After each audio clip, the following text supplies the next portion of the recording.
gospel, light of the temple. Short swing, killer live from the ghetto. The hood messenger, let them know hell's close. Blackberry on the devil in a black cloak. Yo, what is up? Welcome to the Street Gospel Podcast. I'm your host, Dave One. And what episode is this, Cam? 69. Wait, can you say that a little bit louder? 69. Episode number 69. I'll tell you why I emphasized that a little while ago. Maybe you'll figure it out for yourself. Episode 69, though. If you caught episode number 68, we had Arnold Barboza Jr., a contender for the super lightweight belt. Dude is a solid dude. Talked about his father. Talked about hard work, boxing politics. A very well-rounded podcast we had. So if you haven't, check it out. Secondly, look, we need people to subscribe. So if you can, subscribe. When you go to YouTube, hit that subscribe button. Okay, we'd appreciate it. If you look on Spotify, which we have a lot of followers on Spotify, make sure you go on it. Hey, hit that subscribe button. And like always, if you like a podcast or like this podcast, send it to somebody and have them check it out. We appreciate all the support out there. We definitely love you guys and we thank you guys. But back to episode number 69. Cam, what episode is this? 69. We have a very special guest in here today. I'm just glad she was able to make it. Okay? This woman right here, she is a wife. She is a mother of 2 adult children. Okay? She is a teacher. She teaches. She's been teaching for a long time. Okay? She is a all-around special, beautiful woman. And you know I wouldn't be able to talk about anybody like that unless it was my wife, Malisa. Hey. Hi. How's it going? I'm so sorry. I just have the urge to laugh. Why? Thank you. Thank you for that intro. Did you like that intro? Yeah, I just wish it was more of like of a banger. Like, oh, you wanted a bang? Like, some gangster stuff. You wanted a gangster beat? Yeah. I had a feeling you did, and I was trying to look for a good one. I couldn't find a real good West Coast banger, so I went with like a smooth, kind of like a slow Kanye type beat, because I know you like Kanye. Yeah, he's my fave. Okay, so I thought I'd just play a little bit of that, but thanks for being on the show. Thank you. Of course, you would have me on episode 69. Wait, okay, so this was not planned. Cam, this was not planned, right? Okay. Cam saying it was? Bro, it was not planned. This just, we have been talking about doing a little show for a while, and you were chickening out, to be honest. Yeah. You didn't want to do it. You said you weren't ready yet. You said you just hold on. So I said, okay. Then finally you were like, yeah, I want to do the show. And I was like, okay, let's do it next week. Sure. And I go, you know what episode it is, right? She's like, what episode? Episode number 69. So I think, of course. I listen, it must be God.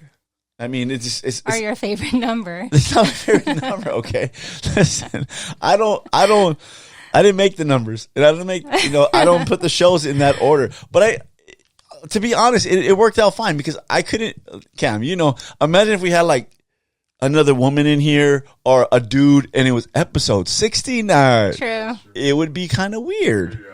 I mean, maybe we're not supposed to think like that because we're Christian and stuff, and maybe we're believers and stuff, and maybe it's not a good thing. But I mean, it just happened to land on episode 69. Yes. So you're here. Thank you. Yeah, it took a lot to be here.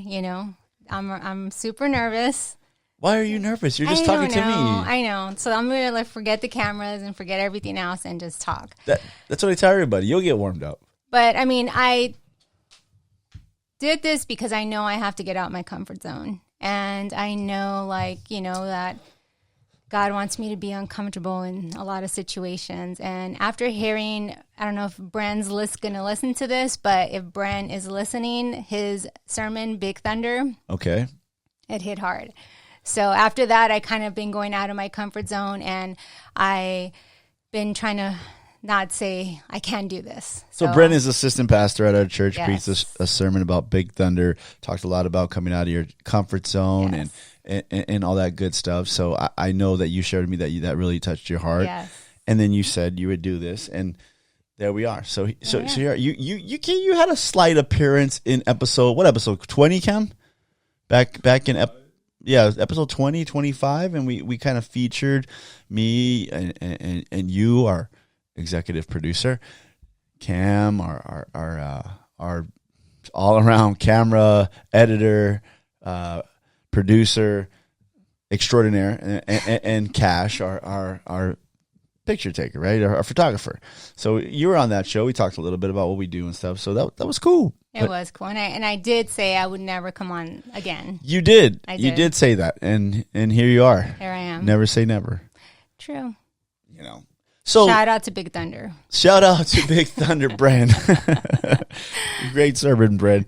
You know, and Brent's been a cool guy to the. I mean, he made this this desk for us, so perfect. So appreciate Brent, man. Awesome dude. But okay, so we were talking about.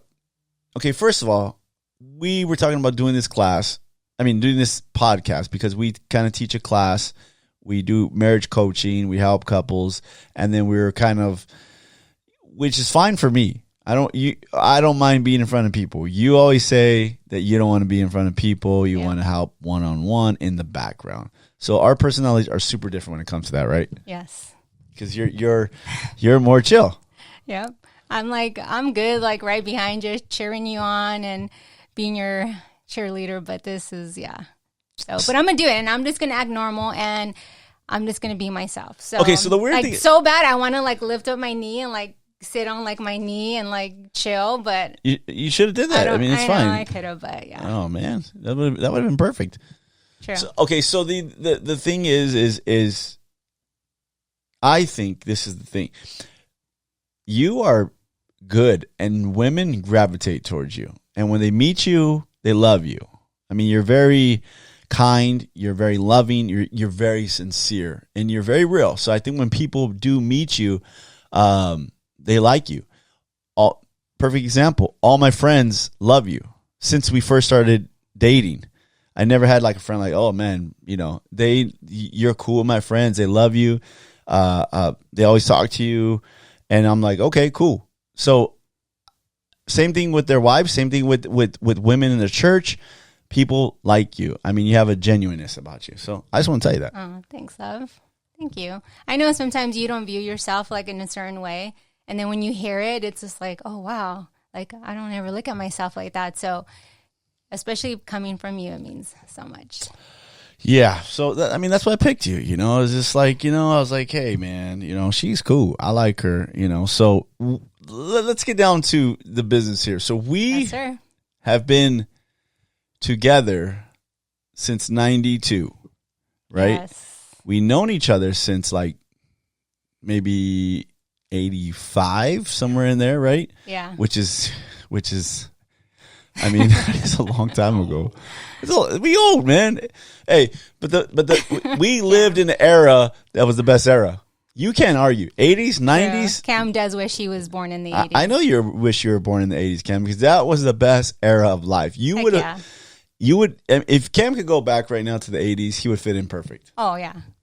Cam's an old soul for sure. He's an old soul. He should have been born in like mid 70s, late 70s, and been raised through the 80s and 90s because that's his era, right? That would be his era. But so we known each other that long. We started dating when we were 17, right? And fell in love, and then we've been married going on this year, September, 29 years. That's crazy. 29 years. I mean, I don't feel old. Right? Yeah, we talk about this all the time. We don't feel old, but when we start looking at numbers like age and 1985 and 1992, and then you realize like, dang, I'm old, and it kind of sucks, right? Yeah, you know, but what I love is that we're growing old together, and like we always talk about that. Like there's times when you're like, man, I feel old today. And I'm like, I feel freaking good, and then the opposite. But it's like, I love that me and you are growing old together and that we've known each other since we've been kids, and that, all the way to teenagers. And then like, I fell in love with, like, I always say I fell in love with like boy David. And now like I'm married to like man David. And like, I've had like all the best of you. So like. All the best of me. Oh, yes. You had all the best of me. And the worst of me too. Right? Facts. I mean, because in a marriage and in a relationship that long, like you see a lot of good, which I'm grateful that you said that, because that makes me feel good. But then there are some things that are like, man, this guy gets getting in order right here, right? I mean, it's a learning process. It is. Right? It's a learning process, but it's been great. It has. I don't regret marrying you and being with you for over 30 years. I mean, it's been a fun ride, and I look forward to growing older, growing older with you. I mean, it's definitely been fun. So, being married 29 years, helping people, going through life together, having 2 adult children, all this stuff, we've acquired a little bit of knowledge here. Yeah, some wisdom for sure. A little bit of wisdom, right? I think sure. it's been some bumps in the road. I think there's been some things that we had to learn the hard way. I think did really good at other things. I think we've been really good at having fun together. Oh yeah, right. That's been from the beginning and hasn't stopped for sure. Like. So it's fun. Oh yeah, heck yeah. So we have a lot of laughs. We enjoy being together. Yes. But we've had like things where we're like times when we didn't enjoy being together. No. And we'd be a little upset with each other. We would have some rough patches there, but I'm grateful because early on in our marriage, I think I was probably a little prideful and didn't want any help, or didn't think, I wanted my way. And I've learned to get help when we needed it, and get counseling and some advice from maybe pastors and couples that have been there and done that. And then, and really, surrendering, to the marriage or to my wife, right? To each other. Yes. And I mean, trust me, there was plenty of times I wanted to tap out. Oh, really? Yeah. This is new to me. I use that term, since you're in jits and stuff. So anyhow, which I'm pretty sure you want to tap out plenty of times too. Oh, never. Shut. Never. Shut. I was just going straight ahead, man. I was just going straight ahead. But I'm glad you said that, because one thing I do want to let everyone know is that we are not perfect in any way. Like, I mean, I've had a lot of people tell me, oh man, Malisa, you guys are just so perfect. And I laugh because I'm like, man, no, and those that truly, truly know us know that. And then those that have went through our marriage class know that.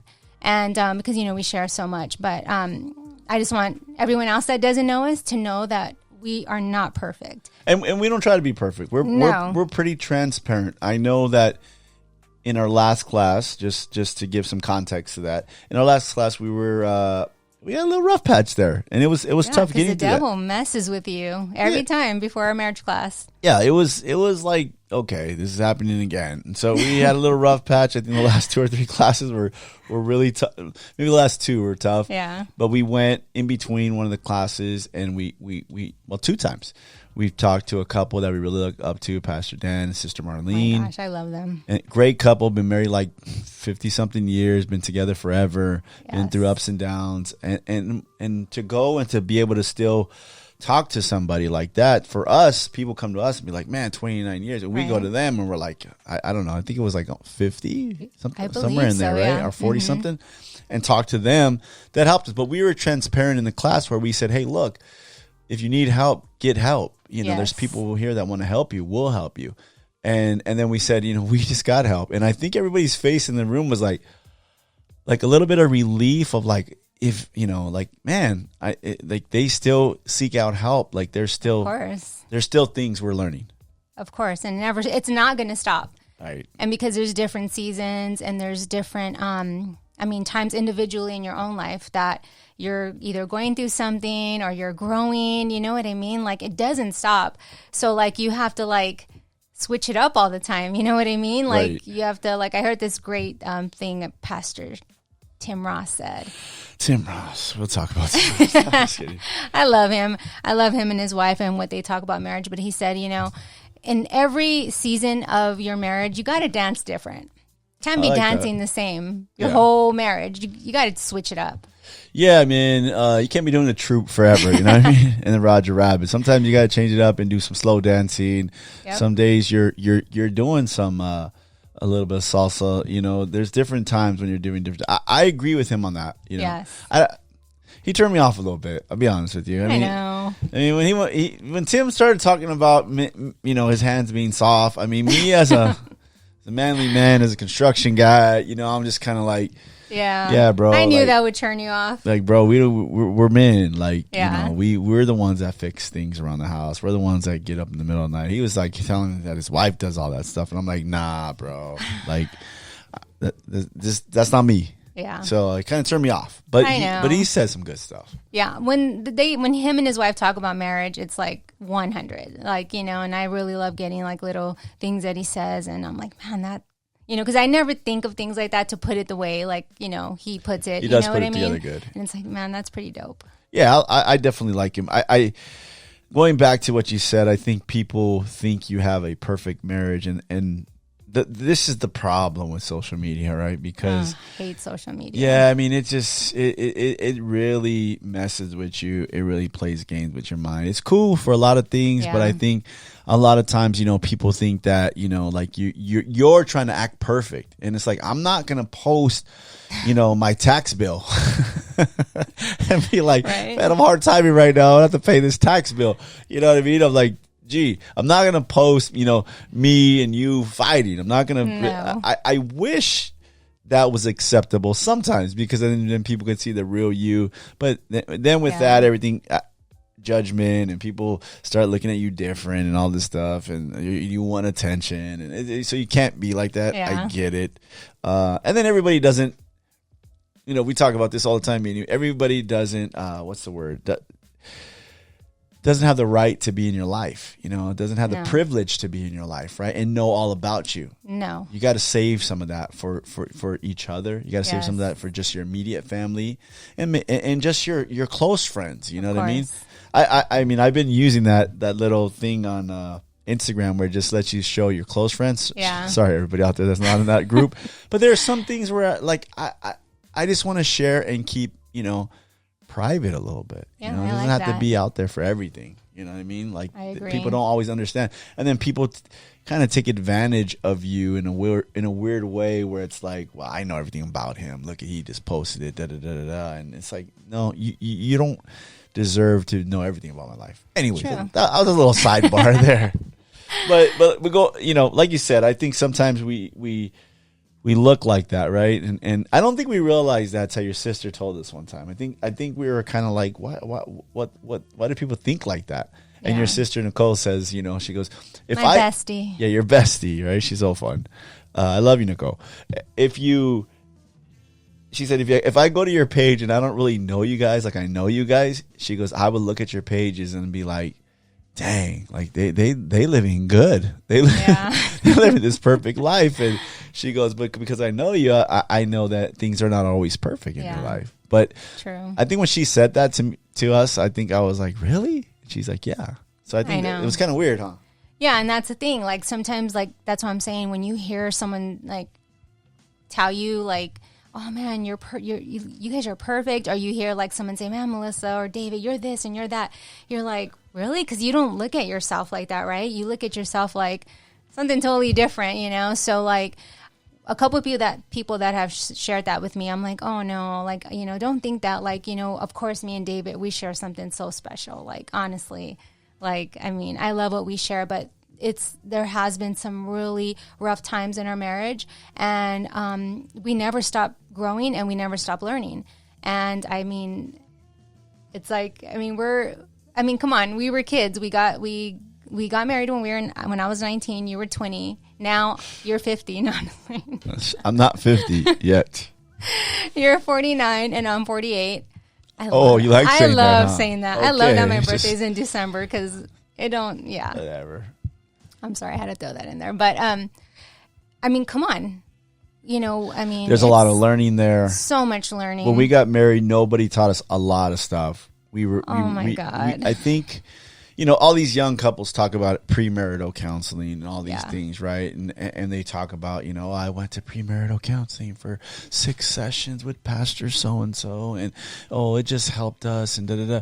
We had one meeting at Denny's over, I don't know, what was it, a Grand Slam? I don't know, it was in the night, whatever. Met with our pastor, basically just said, hey, asked us one question, right, him and his wife, and basically, okay, get married. And that was it. That was it. So we were 2 young kids, had a little apartment in Downey. We were, both working and stuff, and we were trying to figure it out. Nobody taught us anything. No, nothing. We were just trying to figure life out. And all you people out there that think, oh, that's easy. This is pre-internet. This is pre-YouTube. This is pre-everything. You can't just Google it and say, how do you do this? No. Or how do you file, your taxes together? How do you go get this? How do you go get that? Everything's manually. Nothing's online. There was no online, no nothing. You wanted a job, you go to this place and you fill an application at the job. Hopefully somebody gives you a heads up or you see a sign on the street. It was different. Anyways, that's our story. But I think nobody was there to help us. No, I mean, and then it's like, you're all these different things, start happening because you're learning each other, and it's way different being together, boyfriend and girlfriend, and then getting married. Because when you're getting married, you're legit becoming one. You know what I mean? So that is like, I came in with all my stuff of how I thought and what I do, and you came in, with all your stuff, and then we're trying to merge, and it's just not happening. But we don't know nothing. So we're fighting, we're, I'm going to leave and whatever. And what do we do? Who do we talk to, like you said,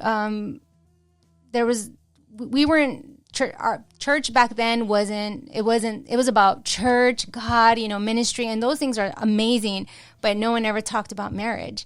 And so it was just like, wait, what do we do? And this is what marriage is, Yeah, I think it was and then it was kind of taboo to kind of admit that you have a problem. I don't think it's taboo now. I just think people don't want to admit it. True. You know what I mean? And I think that social media plays a big role in that.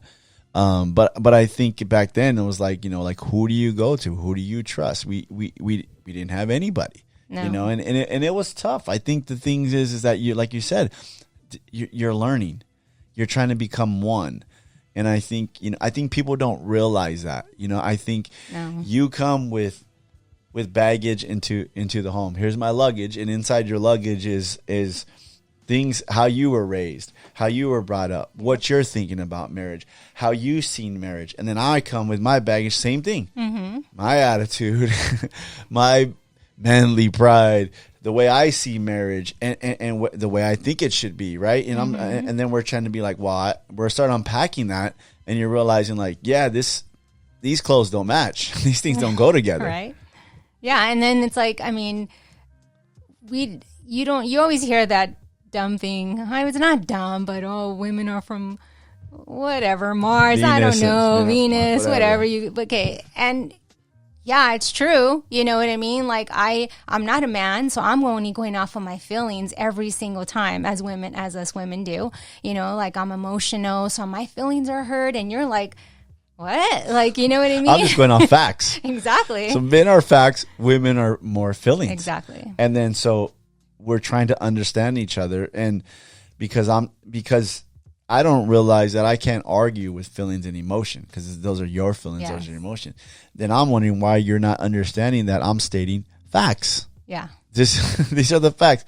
And then trying to put those two things together, it's just, it doesn't always go together. No. Because you got to bend a little bit. You got to give a little bit. And if you're not willing to bend or give a little bit, that's going to be a problem. Oh, yeah. And then, of course, yourself. it's all about yourself, like my about self. feelings. Yes. What about me? What about what I'm going through? And like, you don't even, like, back then we didn't even care I didn't care what you were feeling. You know what I mean? I was like, wait a minute, you're hurting me. Like, and vice versa, So like there was so much that we had to learn that we weren't taught, So that's why I feel like me and you, the marriage class is so important. Like, talking to young couples or even, couples that have been married for a long time. It's like we have a passion for it because we were just left out in the boondocks. Yeah, we were just left out there to float, man. I mean, it was tough. And, part of the reason, too, is just finding the right people, that's always the big thing.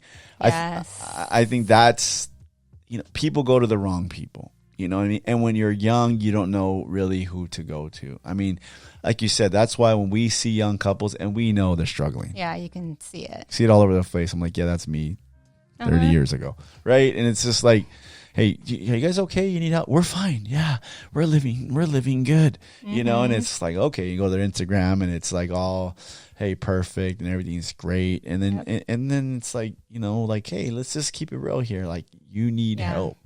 I think the biggest thing for us is when we finally had people to help us. Yes. And the worst thing is seeking out the help. Just to go to somebody that says, "Oh, no, we don't fight. What do we don't ever do that." So then you feel dumb. Yeah. And then you feel like, and that happened to us. Yeah, it totally happened to us. I was so embarrassing. We're thinking we were going to hang out with this couple. We were going to get some help. Man, this is going to be awesome, and we're going to try to share what's going on. And they were just like, "No, we'd never fight." And I'm like, "You have to freaking be kidding me." You're gonna cuss right now. No, I said freaking. Oh, no. I saw the F came out. No. Okay. Shut up.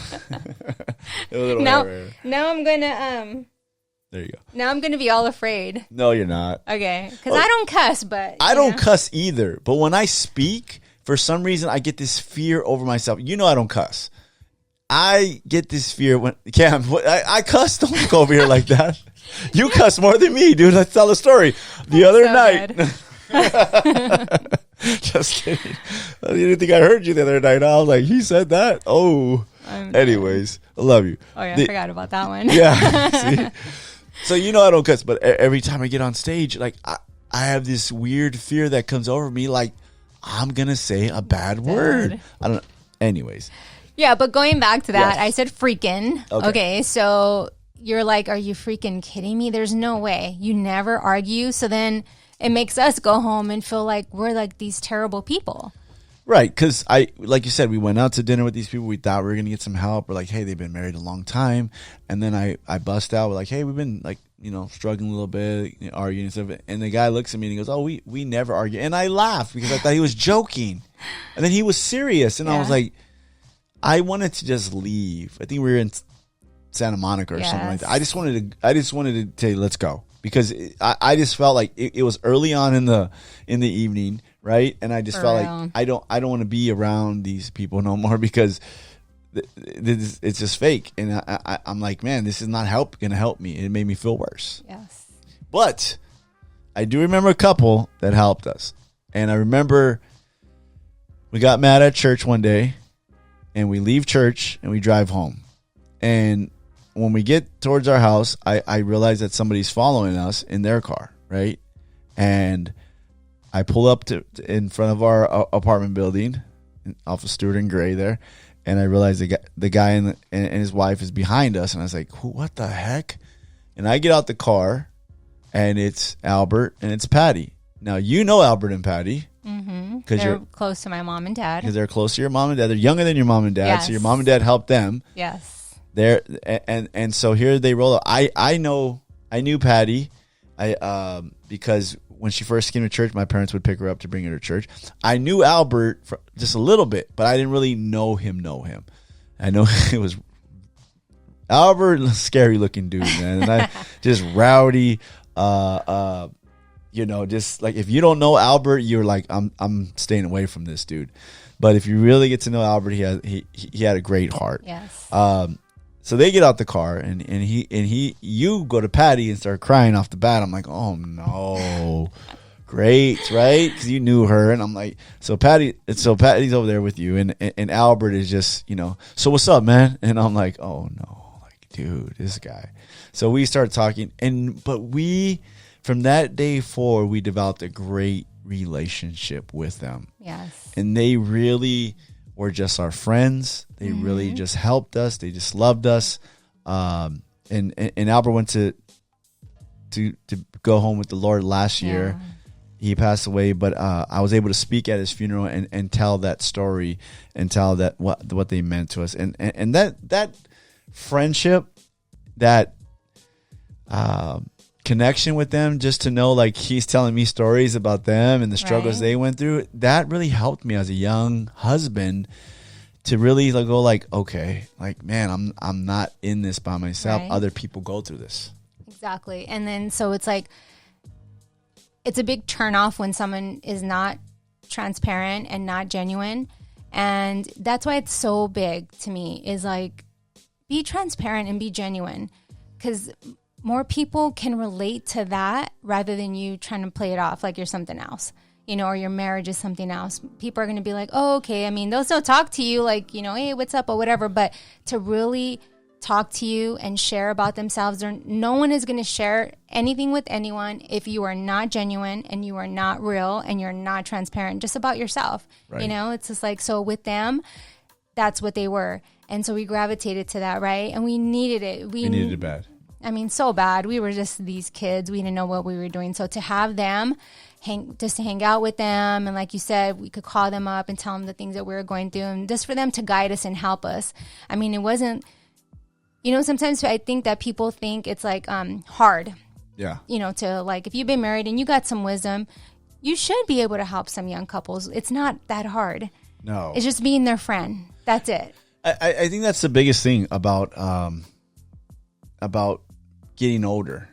Like, you can easily complain about younger people, right? You can say, oh, back in my day, or, oh, they don't know what's up, or look at them. We had to do this, we had to do that. Well, really, we can point the finger at young people, but realistically, are we doing our job to help them? Are we encouraging them? Are we trying to be there for them? Or what are we doing to kind of improve the younger generations? I think that's a big thing, and I think that not everybody does that or sees that, but I think that's a huge thing, and that's what we needed. We needed somebody just to be our friend. And then every year, I think on our 10-year anniversary, we called them and we thanked them for being there for us. And then I remember on 15 and our 20 and our 25, and then unfortunately Albert went home, but we miss him, and we love Patty and the girls, but it's just it was a blessing to us, and we'll always remember that. And I think that's why we give back a little bit, because somebody helped us. We wanted to give back and help other people. Yeah, for sure. I mean, and we know how important marriage is in the church. I mean, it is so important. Like, I'm just so blessed at our church.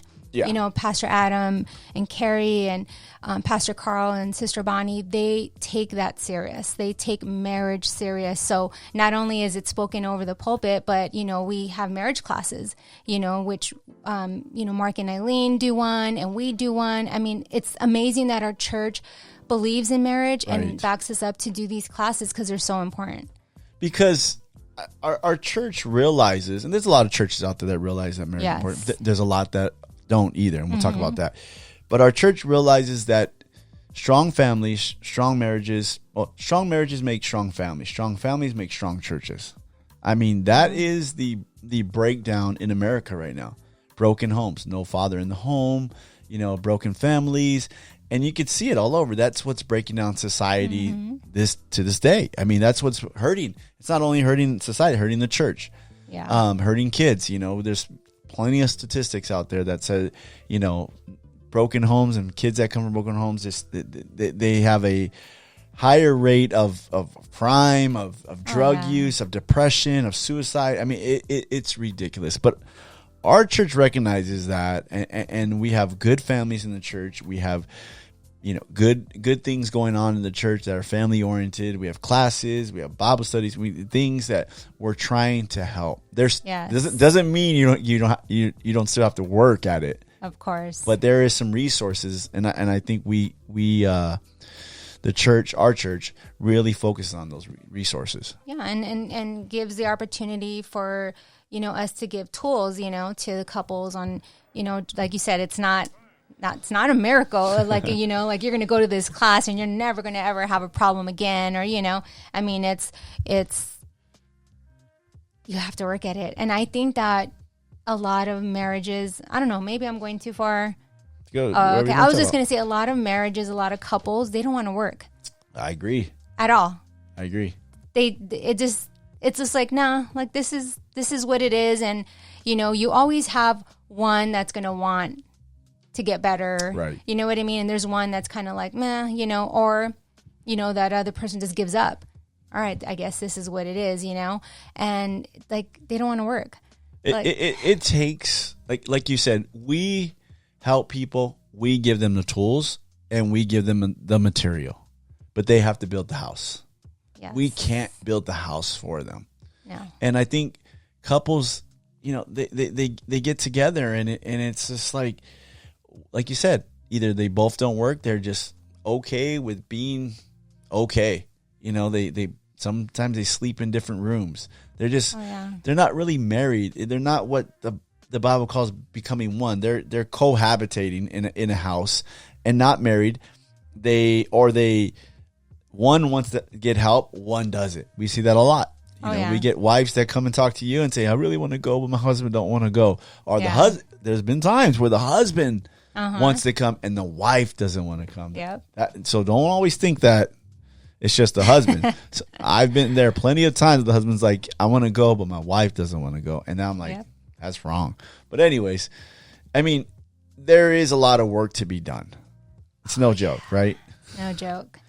And how much do you love your spouse that you're willing to, you know what I mean? Like, I love you so much that I'm gonna be down to do, like, let's do this. Like, I want to get help, or I want to work at this, or I want to be better for you. That should be like your prayer. Like, because you love your spouse. Yeah. So why wouldn't you not want to share something like, why wouldn't you not want to work hard? Like, bro, work hard. Like, I'm not saying bro because I'm gearing more towards the men, but I just say that. So anyhow, bro, like, work hard. I don't. And I'm only saying this, and we can only say this because we've heard it all. It's pretty crazy. You know what I mean? Yeah. And it's like, but they're not willing to work. They're not willing to work on themselves. They're not willing to work together. And they're not willing, nothing. It's just like, oh yeah, I'm, coming, let's just say for the class, I'm coming to this class, and, I don't even know why I'm here, but I guess, and like, they don't take it serious, and it's just like, no, like, you love your spouse, work. Yeah. Put in the work. I mean, I'm willing to put in the work because I love you, because I want to be happy, because I want to do what's right. I want to do those things. I want to be right in the eyes of God. I want to make you happy. I want to set a good example for the kids. There's so many reasons to want to do marriage right. And sometimes people don't, because it's too much, and it's sad because they live a miserable life. And we tell this story a lot in the class. How long do you plan on being together? Yeah. And they'll be or how long have you been together? They'll be like 20 years, 15 years. How long do you plan on being? Well, till one of us dies. Okay, so that's maybe like another 30 years, right? And so we say, well, why do you, if you're going to be together another 30 years, why don't you change? Right. And at least the remaining 30 years of your 45 years married will be great. Yes. And people don't get that concept. Like, they could change if they really want to. Life is not always going to be the same. It will be if you don't change, if you don't work at it. It's like going to the gym. If you don't never go to the gym, if you don't never stop eating bad food, it's not going to change. No. But if you work hard at it, you start eating better, it'll change. And that's the same thing with marriage. Yeah, for sure. I mean, and and I know we're gearing it to, believers, and because we're believers, Yes. so, but if you love God, why would you know what I mean? Like, how important is marriage to God? I mean, Very God important. compares marriage. Yeah, he compares marriage. He's the groom, Yes. right? And the church is the bride. Yes. So if he's saying that means it's really important to him. Oh, yeah. But I think it's not important in some churches, right? I think some churches don't value marriages, No. which is, it's very strange to me that they don't put an emphasis on that, or they don't invest in marriages. Because I'm thinking like, Can I say why I think why? oh, yeah. Because they don't care if they have a good marriage or not. Ooh, I mean, I'm just going to Boom. be honest. boom. If your pastors care about their own marriage, then it's going to be important to the church.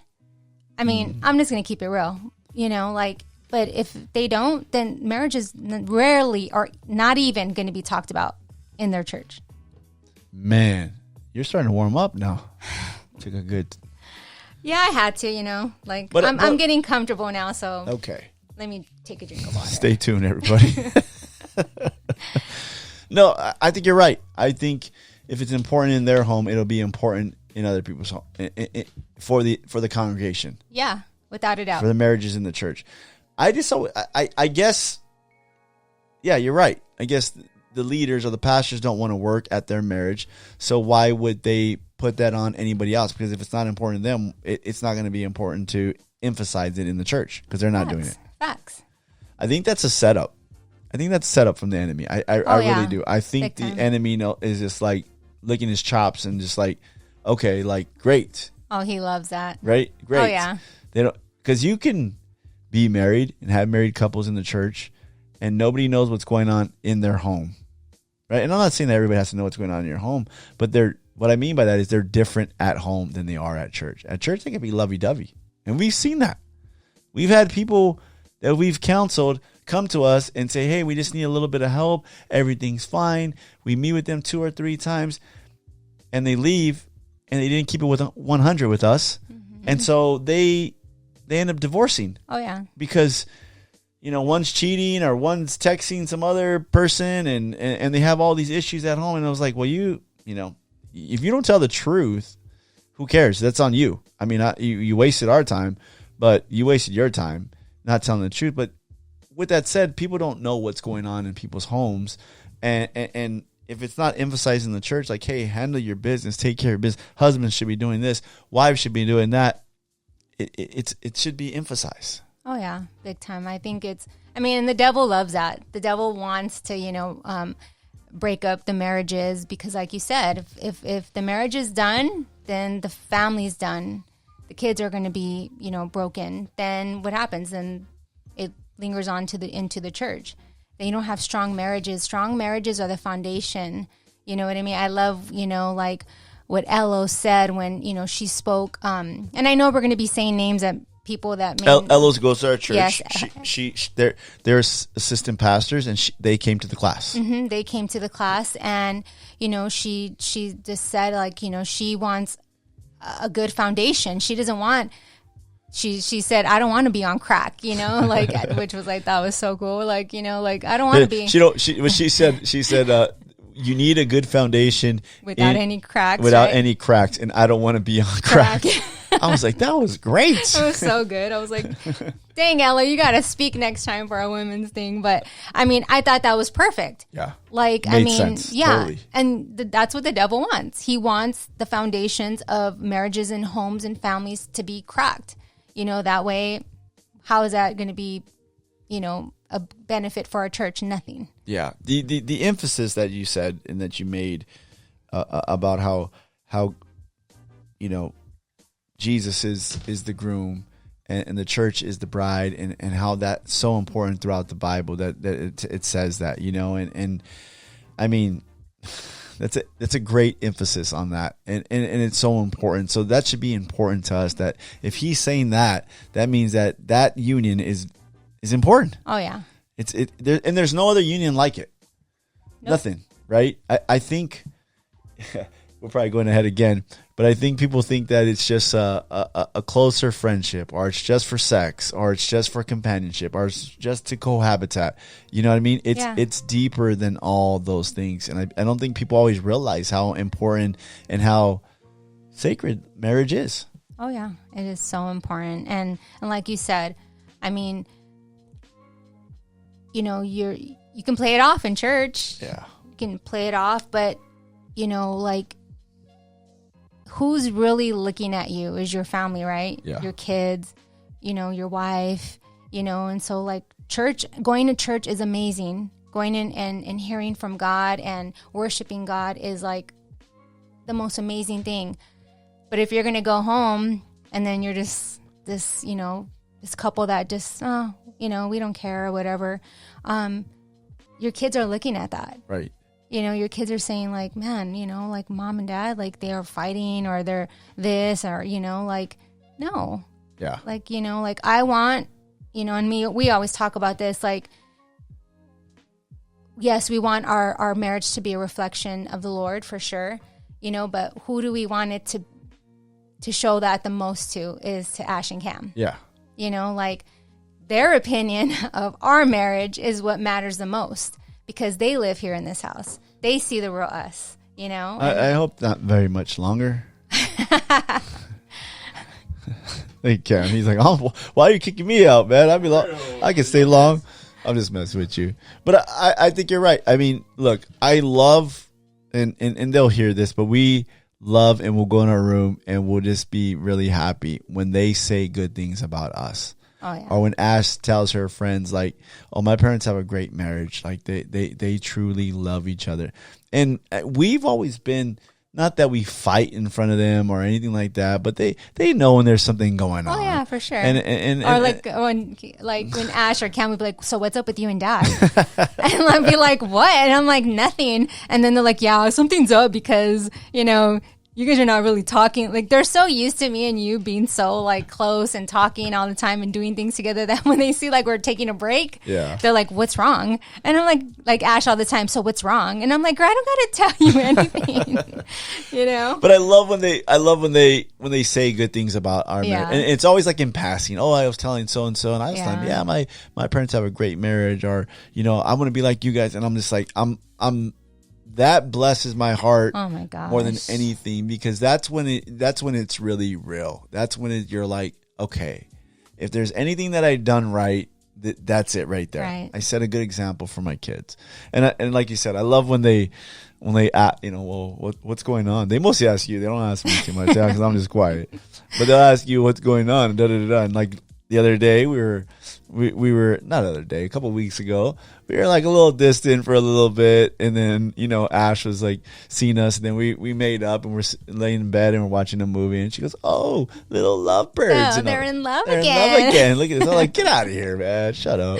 But I think that's real. Oh yeah, and that's marriage, and it's not always just one perfect ride. There's different things. There's different struggles, and I think early on when we started having the kids and stuff, I think that we always said we were going to keep it real. We weren't going to be, you know, just behind closed doors. Obviously, there's things that you don't need to tell them and they don't need to be involved in. But I think there was times when we were just like, yeah, we are a little upset right now. We are going through the things. We'll be fine. And I think with them, they have an assurance like, okay, this is not life or death. This is not, they're not going to get divorced. It's not going to break up our family, but they're going through a little struggle and they'll get through it. I think that sets a good example that, hey, you go through things, you battle things, but you're going to get through them. Oh yeah. Yep. And I mean, and the greatest gift is knowing that our example is something that they're going to take with them in their marriage. You know, again, not perfect. And improve upon yes. what they've seen in us. Yes. Right? Whatever they want to be better at, they can do it. Yes. Not perfect. So they're going to take some things or they're going to change some things, right? For the better, like exactly what you just said. But the fact that we do have some qualities that they will take means like everything to us. Yeah, I definitely love that. I think we've created a good thing here. I mean, it's not easy. The Lord has helped us a lot. Oh, yeah.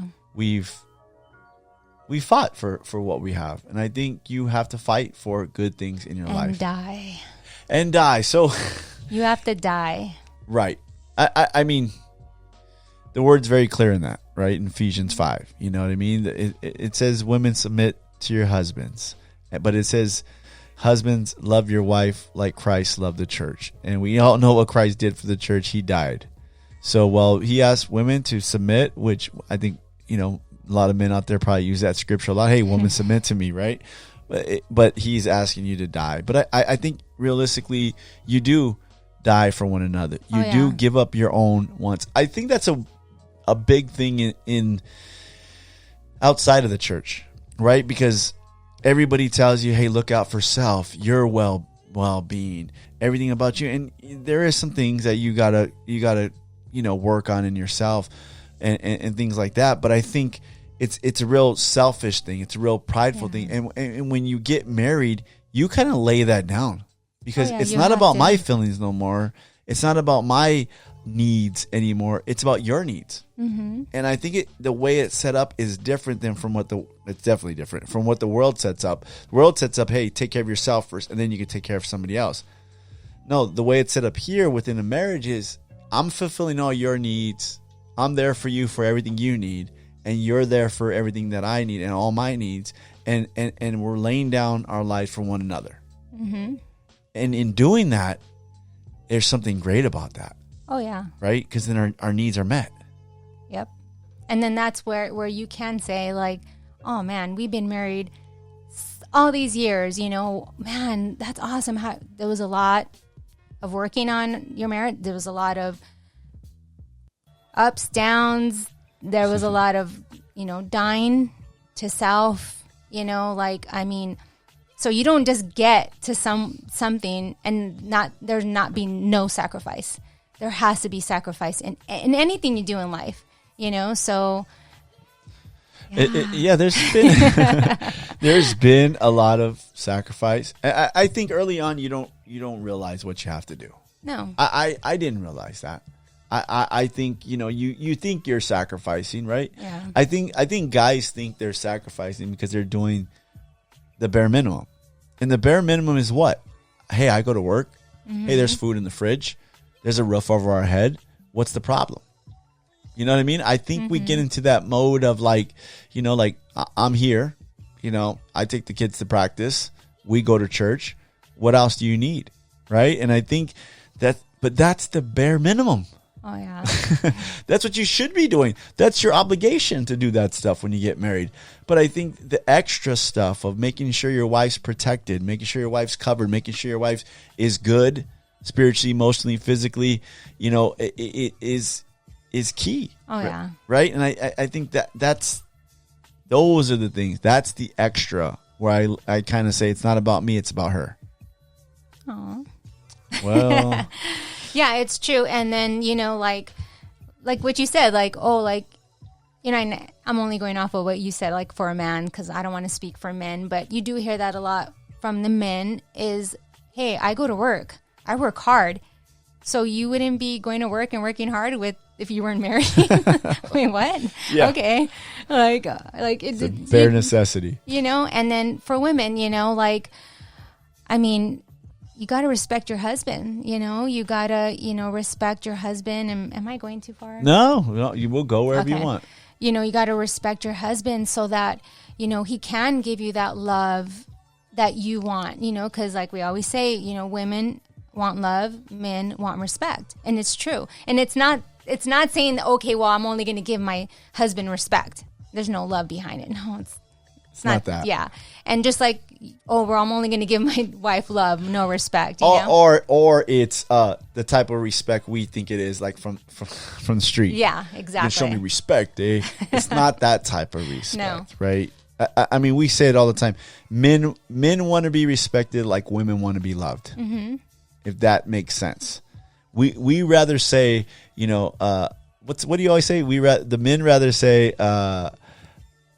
The men rather hear the wives say, I respect you before they say, I love you. Oh, yeah, it's a fact. Right? And the Facts. and the women vice versa. Like the women want to hear "I love you" is the way the men like to say "I respect you," and it's not in those terms, right? Yeah, it's no. not really that we don't really talk like that. Like "I respect you," no, but to show some regards, to show some respect to the husband, like, "Hey, I respect what you do. I love what you do. I acknowledge that stuff." That's what men need, and it means more to them than actually the wife saying "I love you." Oh yeah. Like, I mean, what do you respect your husband for? You know, if you're disrespecting him because he goes to work and he works hard, that's it. You know, but there should be more things that you respect your husband for, you know, like who he is, you know, his character, his, you know, like, the type of dad he is. Like I could go down the list, you know, and men love that. Men want to hear that. Some affirmation. Some affirmation, like, you know, like we talk about it in the class all the time, you know, men love to hear that and men want to see that, you know, but if you are a woman begging for love, like, man, my husband's not showing me any love, you know, and what is all the things that go down from love is like all the affection, the attention, you know, like all that just ties into love, right? Well, my husband doesn't give me attention. He doesn't love me. He did this and that, but you're not even willing to respect him, you know, like, well, it doesn't work like that. You got to give both ways. Yes. You got to give both. I think it's hard for men to love. You know what I mean? I think because it goes against everything we are, especially manly men, right? I think all the little stuff. And this is what I had to learn. This is one of the things. So I had to learn a lot. I'm transparent about it. I don't care. Okay, yeah. So the little things, right? The note writing, you know, the buying you little gifts. The to us, it's cheesy, right? To a lot of guys that are listening to this, it's cheesy. They probably already passed this podcast up and went to Jocko or some other podcast, right? So they it's cheesy, but women like that. It's hard for us to get into that mode of like, this is what my wife likes. Mm-hmm. And it might be cheesy to me, but she loves it. And I win these little, what do we call them? Those little love units, right? And they start to build up inside of you. And the more I do it, it's just stacking them. I'm just stacking these little love units in your heart, right? Stacking them, man. Just like chips. Right? And and it's easier for you to turn around and respect me when I do that. And vice versa. When you show me respect or acknowledgement or affirmation and you're giving me those things, I'm like, I want to do more for her. Like, man, and I think that's the whole thing. You start doing more for each other, and if you're both doing your job, you'll be fulfilled. All your needs will be met. It's not like I have to tell you, hey, fulfill this need. No, you already know. Mm-hmm. Yeah. I mean, you know, and then it trickles down to, I mean, sex. You know, a lot of marriages are sexless because why? Because respect, love, affection, all these things are missing, right? And then they're complaining, yeah, we don't have a good sex life. Well, hello, you know what I mean? Like, I don't want to go into sex super fast, but I'm just using that as an example. Well, you usually do go into sex super fast. Hey, Cam, close your ears over there. I mean, I just want to love and show affection. Shut up. You know what I mean? You just want to always jump right in. I'm just... Shut. But what I'm saying is, you know, and for the audience, Cam doesn't care. We talk about this stuff all the time in front of our kids, and it doesn't even faze them. They just shake their head. So if any people out there acting oh my God, they're talking about sex and their son is right there, how dare them? Chill. Chill. Okay, so anyhow, see, now I forgot what I was saying. Sex. It's sex. And giving affection and showing respect and giving love and doing the extra stuff leading up to sex. Yeah, so like it's like all that combined together, right? It's like a lot of couples, they're missing, like you said, when you love on me, you know, a text, you know, playing with my hair. I mean, I'm talking, those are little things, right? But they add up. Right. And so it's like, it makes me want to do everything for you. Like, I want to take care of you. You know, like I've always had that in me to take care of my husband, because my mom is like the ultimate, the ultimate take care of your man, girl. Like, that's my mom caters to my dad, and you know that. Yeah, a little too much. So that's all I've ever known, right? But it's helped you be an awesome wife. So that's, so my mom had, ever since the time I've been married to you, my mom, are you taking care of David? It was always about you, never about me, which was very strange. But anyhow, I've always had their favorite. You know what I mean? I've always had that in me to take care of you. But man, when you deposit all those things inside of me, oh my gosh. Yeah. It's like, it's more. I want to be the best wife I can be for you. First unto God, because that's the most important thing to me. I want to honor God, but because you're so good to me, you know what I mean? And why wouldn't I want to do those things for a man that's so good to me? I think you're right on the point of honoring God. Like, sometimes I wonder, and I know there's couples that have problems and they're seeking help and they want to do the right thing, right? But I think the couples that are the man or the wife that doesn't want to change, that's just rude and maybe disrespectful, do not love their spouse, right? I mean, can you really say that you're saved, that you love God, that you have a relationship with God? Because it totally goes against everything in the Word. Oh, yeah. You know what I mean? Like everything in the Word. And men tell me that all the time. Like, hey, man, there's a great scripture in Peter. It's basically treat your wife right so your prayers won't be hindered. And I tell men like that all the time. Like, how are you treating your wife? Are you treating her good? Because they'll ask me, like, man, I've been praying for this. I don't know what's going on, man. How you treat your wife, bro? We have some problems, whatever. And it's like, no, like, how do you treat your wife? Mm-hmm. This doesn't say you have problems. This say, hey, treat your wife good. Your prayers won't be hindered. I mean, so it's throughout the Bible of how we treat each other. And I always wonder, like, people that don't treat their spouse right, like, how do you do that and then still come to church, say you're a believer, say you love God, and your marriage is in shambles? And I'm not talking about the people that constantly strive to get better. I'm not talking about the people that are not trying to work their way to a better marriage, because props to them, and it takes time sometimes. Heck yeah. And you're going through things. But people that just have a disregard for their spouse and just say, no, I'm not going to change. This is the way I am. Mm-hmm. That old school mentality, this is the way I am, I'm not going to change. That's crazy to me. Oh, yeah. It is so crazy. And it's just like, why? I mean, it's biblical, right? It's biblical. Women, respect your husbands.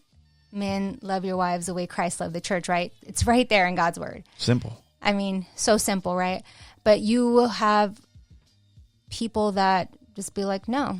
Like, I mean, I can't respect him, or you're in, I mean, I'm going to talk for women right now. Like, there's so many women that treat their husbands like little kids, like little boys, scolding them, hollering at them, belittling them, and it's like, what the heck? Yeah. And you're a saved woman and you're walking around like that. No, we, as couples, we need to cover our marriage.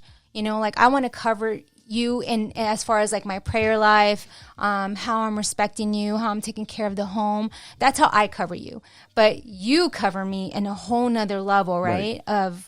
Yeah, I mean, that's the covering is a big thing. Mm-hmm. We always say that it's God, it's the husband covering the wife. After that, it's God's covering the whole house. Then it's me covering you and the kids, and then it's you covering the kids, and there's a protection there. There's a looking out for. That's we didn't make that up. No, that was God's order, right? And men sometimes don't occupy that position. They don't occupy the position.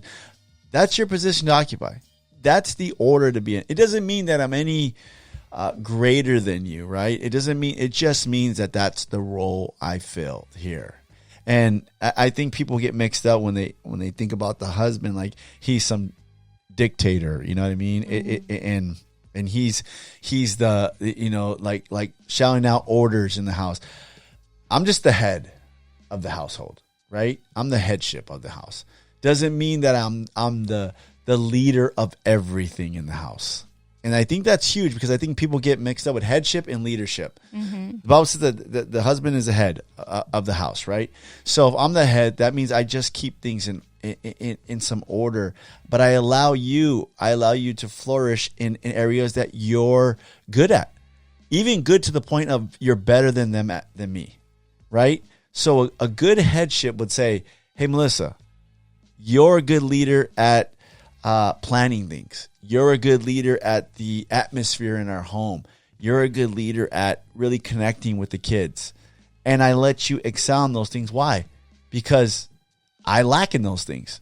That doesn't mean that, like I'm relinquishing my headship. That means I'm relinquishing leadership and allowing you to flourish in those areas. And I think that's the way it's supposed to be. It's we're companions. We're working together in this. It doesn't mean you're any less. It doesn't mean that you're any more. We always say that when God made woman, he took her from the side of Adam. He made Eve from the side of Adam. Didn't take him from the head to rule over him. Didn't take him to the feet to be underneath him. It's from the side. And I think that's the covering is huge. Yeah, and I don't mind submitting to that because your mission is God's mission. And it's like, so for all the women out there, women power and all that stuff, that doesn't mean I'm any less. That doesn't mean I know who I am in Christ. You know what I mean? And so it doesn't mean just because I'm submitting to my husband that I'm some scared little girl that's just like, I'm just submitting. Okay. No, I submit to you because the mission that you're after. You're after God's mission. So why wouldn't I want to submit to that? And submitting doesn't mean that like you said, you're putting me down and all these things, right? You give me my role in the home, which is amazing, right? So for all the women out there, don't freak out. A lot of women freak out with that submitting part. God. It's like, calm down. Don't get your panties all in a bunch. Chill. Chill out, okay? You're still a woman. You're still, but don't try to take the leadership role in your home. Right. Don't. It's the not headship role. The headship role, yeah. Yes. You could take some leadership role. Exactly. The home, you lead the home. What do I do here? I'll fix things, but the atmosphere of the home, that's up to you. Yeah, Cam, mom leads the atmosphere in this place, right? Mom has a good attitude. She brings joy and peace. When she wants to bring the family together, she cooks something really good. We all come together. You're great at that. You told us the other day when it's something special, a birthday or Father's Day or things like that, it's always super special because why? Because you're doing it. But when it's your day, Mother's Day or your birthday, it's very hard for us to really put something together that's just like, hey, this is great, excellent, fun, because we're not good at that. And it's very clear. And I think you were a little upset about that before. But I was like, love, you have to realize you're the best at putting the atmosphere together of the home. You just know the balloons, and it'll be a cake, and it'll be like, hey, we're going to Benihana's with the family at this day, and we're going to be here, and then we're going to go to the movies after, and I have it all planned, and it's like, great, I don't have to do nothing but pay. But when we try to do it, it's always it just does not flow. I'm so dead. It does not flow, and it's just we love you, and we want it to flow, right? We want it to be good. Right, Ken? We want it to just be good and you just be blessed. And it always kind of just goes, it starts good and but anyways, but you're good at that stuff. And so I think the headship, it's like a good owner of a company. A good owner of a company realizes right off the bat that he's not always going to be good at everything in the company. He can't. He can't be good at the manufacturing. He can't be good at the managing. He can't be good at HR. He can't be good at hiring. He can't be good at sales. He's good at maybe a couple of those things, but he realizes that he's not good at everything. A good owner says, I need to hire somebody that's good at this. And even if that person is better than him at it, he doesn't care. He hires him. Or at a church, a pastor would say, that guy's good at that. You know what I mean? I'm going to put him in that role. True. Because a good pastor will do that because why? Because he has good headship. And he realizes that guy's a good leader and can lead that team or can lead that group. and he'll put them in that position. So I think the leadership headship thing's big to me. It's really big. I mean, and you're a great leader. How you lead our home is amazing. And like, people out there may be thinking like, I'm only saying this because I'm on this podcast and I have to make ourselves look good. And no, I'm not at all. We were transparent about us being not perfect. So, but you are an amazing leader. Well, I appreciate that. Yes. So I have no problem, like submitting. I have no problem with taking care of you. I have no problem with letting you lead. You know what I mean? But there is a lot of women out there that do have that problem and they want to take on that role. And it's like, why would you want to do that? You know, I mean, and so demeaning to their husbands. And so like, I mean, and you see those men and they're emasculated. Yes. And the women think it's all cute being a boss lady and all these other things. They think it's all cute. That ain't cute. I mean, with their Michael Kors purse. Oh, God. Okay, I'm done. Yeah, it is not cute. It's not cute at all. For one, it's not cute for them to brag that they have their husband's nuts in their purse. Oh yeah. Right, but there's women out there that like to say those things. Oh yeah, and like to act that way. Oh yeah. I know that's figuratively. But, but literally they act like that. Oh yeah, and it's such an ugly spirit. It's a spirit. It's so ugly and it's so obvious. I mean, you see it around. You see it in church, and it's not the order. No, it's not. It's not the order at all. Okay, but this is the thing though too. Sometimes the men are not doing their job. No, they're not doing their job. That doesn't give the woman the right to act like that. Mm-hmm. But sometimes the woman has to take a headship role because the dude is not doing his job. So question though. Okay. If the dude's not doing his job and the woman just takes on that role, then what about the times where he wants to or the times where he wants to change, but the homegirls are already used to that's a tough calling one. shots and doing all these things. Like, so, I mean, are you as a woman supposed to take that role? Are you just supposed to continue to be that Proverbs 31 woman? And what is that? You know, she takes care of her home, you know, all those things, you know, like, I can't read it right now. I don't know it word for word, but you know what I mean? Like, so what happens with that? Okay. So I think, yeah. So when marriages go for a long time and around like that, it takes either a huge, circumstance or something to happen for them to turn that around. Mm-hmm. Or, it takes a lot of work for turning that around because sometimes the man will allow the woman to run the household forever.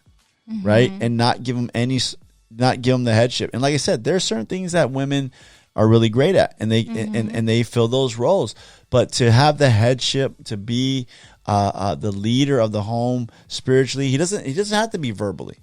Mm-hmm. He can be a quiet man, but speak volumes when he does speak. Right. Yeah. I think that's two different things right there. So when it does happen like that, I think the women, it depends the women's heart too.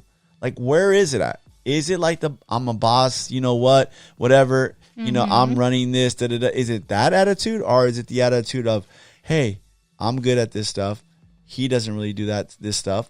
He lets me run it. Like the man doesn't always have to run the money, right? If the wife's good at running the money, by all means, go for it, right? For sure. Like there's things with our money that we changed. Mm-hmm. Here's the budget. You say I need this. Got it. You figure it out. There, I give you the money. You figure it out. Boom. There's other parts of the money that I worry about, right? And I take care of. But I think it just depends on the attitude of the spouse. Mm-hmm. You know what I mean? Whereas that men do it all the time too. Like, it's my way. That's it. They don't listen to their wife, right? I learned the hard way. You have a great spirit of discernment. You're able to discern things. I wouldn't always listen. And then you would come back and be like, yeah, I did feel that in my spirit. And you didn't throw it in my face though. Mm-hmm. That's the difference, right? You would just remind me, like, man, remember I told you that maybe that wasn't a great idea, or maybe we should look out for this person, or it's probably not the best time to do that right now. And there would be times when I would force my way as head of the household, as leader, and just try to make it my way. Now I realize, like, hey, I'm the head of the household. I can try to gear us over here, but I still go to you and say, love, do you feel anything about this? Like, what do you think? Can you pray about this? I feel like you're a great leader in that, and some discernment there to say, yeah, maybe not. Mm-hmm. So I think it's working together and where the attitude is that helps. Yes. And I feel like if your husband isn't taking that lead, I feel like, and there's things obviously, like you said, a woman is good at, and maybe you had to take on some things, but I still feel like you should still give that position. You know what I mean? Like, still, even if your husband's not doing it, still, like, let him know or offer it to him, not just completely running the whole show. You know what I mean? Yeah. Like, I feel like that's important. I feel like you don't want to do that, because then the man might just be like, well, forget it. Yeah, forget it, So still give that position, even if he's not doing it, if that makes sense. It makes sense. Okay. So you want, this is episode 69. So you Boom. wanted, boom. So you really wanted to talk about sex and sex within Let's the church. talk about sex, baby. Yeah. We can do that. Okay, so you wanted to talk about that. Well, I wanted to talk about, and again, we're talking as believers, so maybe there might be some unbelievers that are going to listen to this and may not understand this. But I wanted to talk about sex and how weird it is in church. Right. How it's been made to be in church. Like, yeah, I'm down. Let's do it. I think people first have to realize what sex is not. Sex is not for self-gratification, right? It's not for myself. It's not, sex is not pornography. Sex is not between the same sex, right? Sex is for man and woman that are married. Mm-hmm. And that's the best thing, right? That is the best thing. So I think when people get sex, they don't know what sex is supposed to be. They have a weird, whether before they were saved and they bring it in, right? They have this weird thing about sex, and it might be an ugly thing because of abuse. It might be an ugly thing because of molestation or something like that. It might be an ugly thing because they had bad experiences before they came to Christ, whatever it may be. But sex is a beautiful thing given from God to a husband and wife to share. Yes. I mean, it is. And I think people don't have a good definition of it. There's been people in our classes that thought sex was a bad thing, and I'm like, no, it's a good thing. God gave this to you and your spouse to enjoy, to have a good time. And I think people are just like, in this world, sex is just made into evil because the devil has taken sex and turned it into lust and turn it into perversion and self-gratification and it's out of control more than ever right now, right? And I think so people, that starts to creep into the church, creep into the minds of the church, but it's not that. Yeah, and like, since we're on the marriage talk, you know what I mean?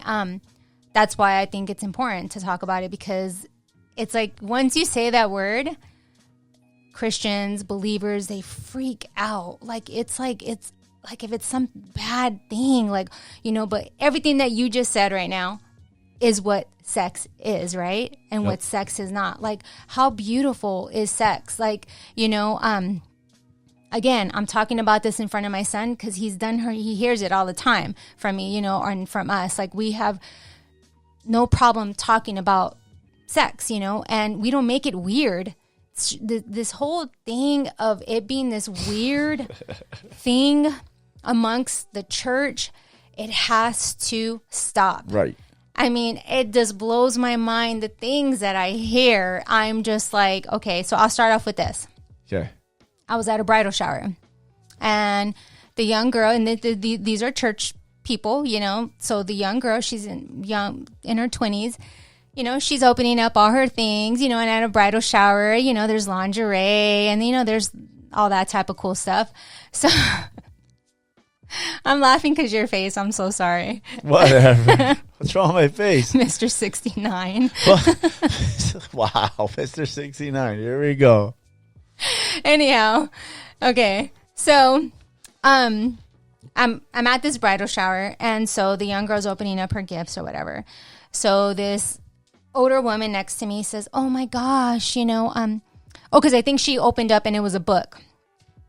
And so I couldn't see like what the book said or whatever. So then the woman next to me says, "Oh yeah, oh good, she got a book because the church kids need books on sex because they don't know what to do when they get married." And I'm like, huh? Like, wait, what? Yeah, they need books. Like, all the young people, when they get married, they need these books because a lot of them are having a hard time, with sex, and stuff. So they need these books. And I was like, no. Okay, wait a minute. This is all weird.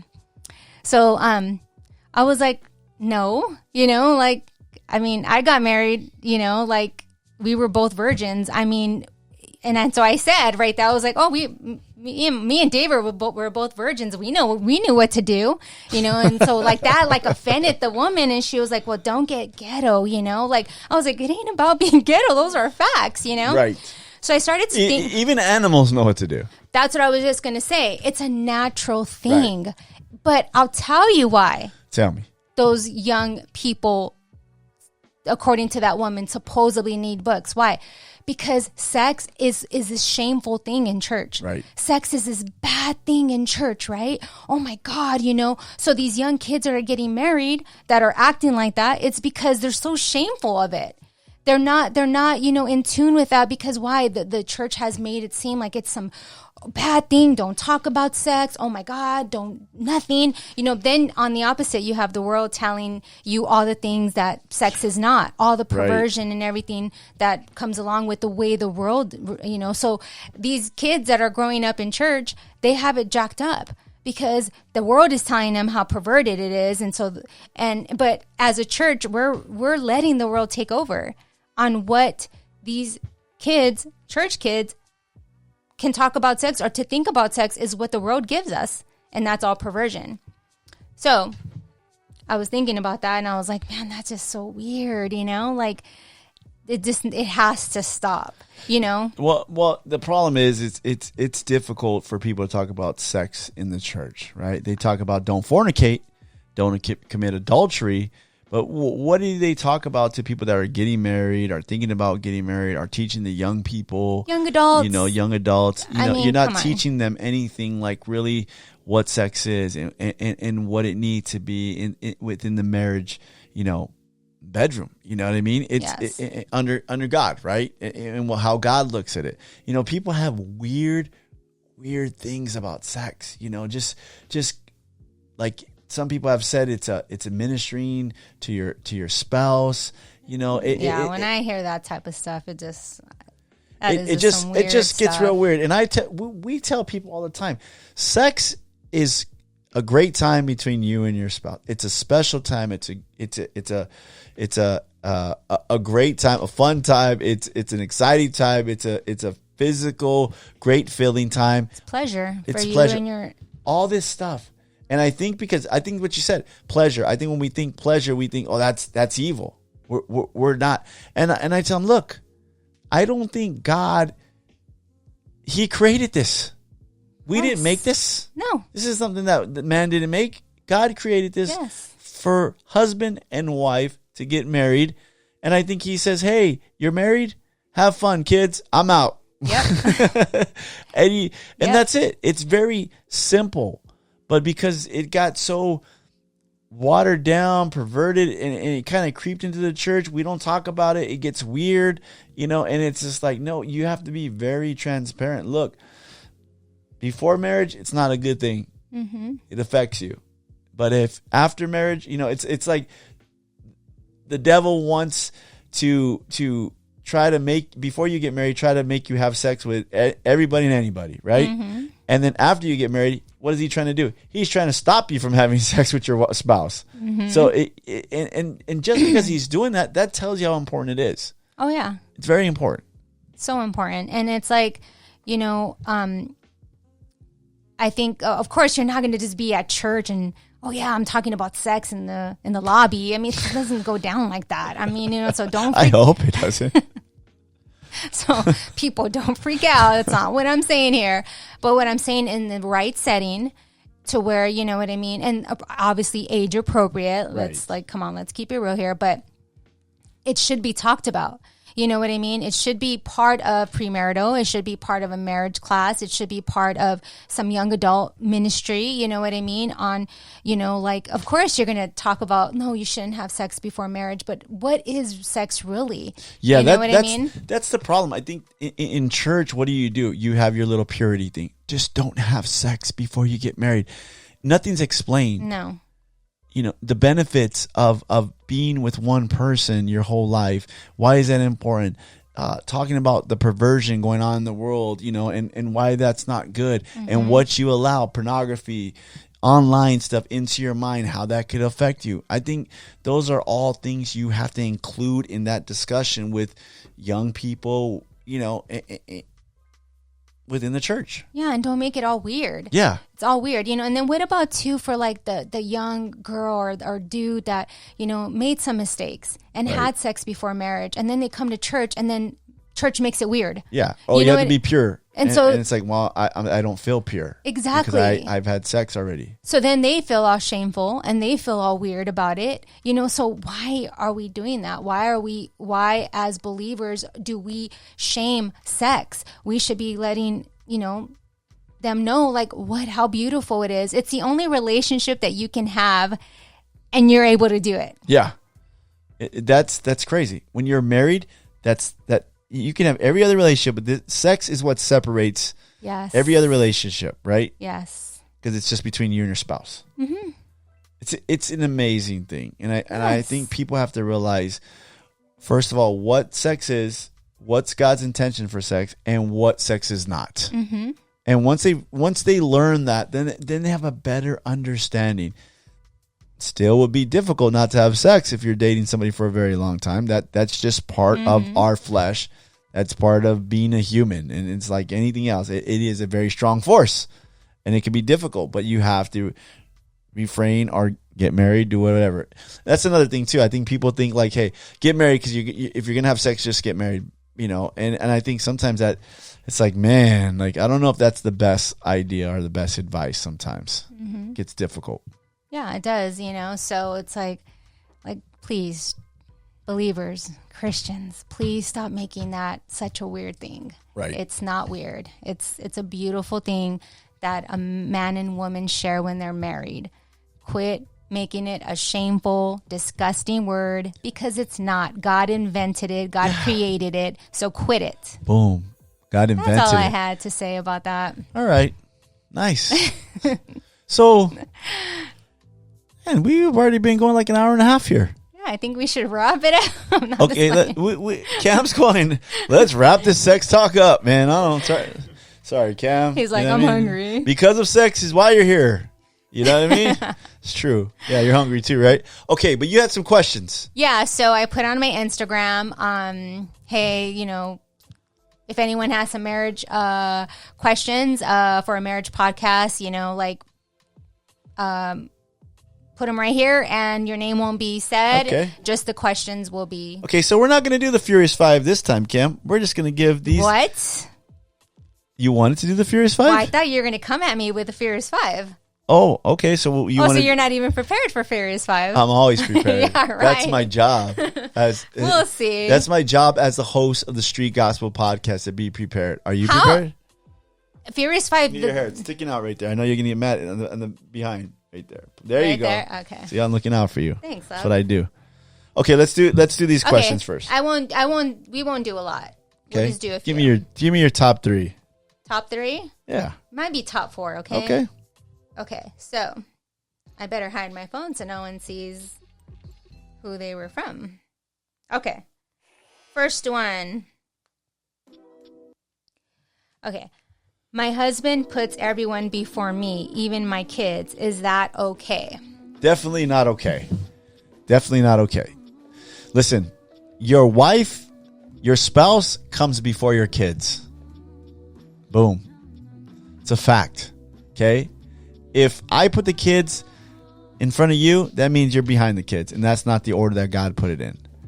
I put you in front of them. If me and you are good, they'll be good. And we're better for them. And we're better for them. Mm-hmm. But if I'm putting them first, a lot of households do that. Yeah. The kids run the household. Oh, yeah. And they even run the marriage.